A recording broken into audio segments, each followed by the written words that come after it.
திருகோணமலை ஒரு சுற்றுலாத்தலம். இந்த திருகோணமலையை மேலும் அழகாக்குறது திருகோணமலை கடல்ல இருக்கிற டொல்பின்கள் தான். திருகோணமலை கடல்ல டொல்பின்களை காட்டுறது என்பது ஒரு தொழில்.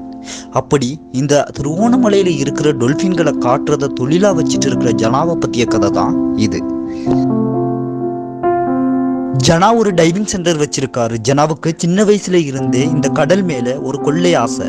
அதனால சின்ன வயசுல இருந்தே இந்த கடல் சார்ந்த தொழில் ஒன்று செய்யணும் அப்படின்ற ஒரு ஆசையும் அவருக்கு இருந்திருக்கு. சில வருடங்களுக்கு முன்னர் தான் ஜனா இந்த தொழிலை ஆரம்பிச்சாரு.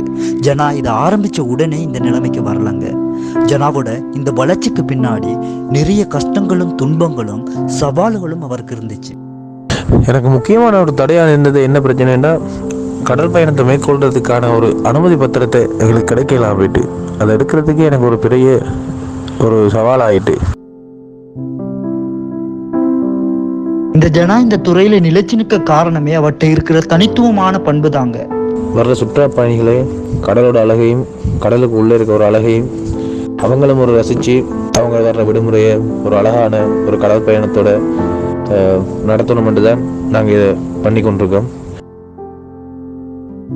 கடலை நேசிக்கிற ஒருவருக்கு கடலும் கை கொடுக்கும் அப்படின்றதுக்கு இந்த ஜனா ஒரு நல்ல உதாரணம்.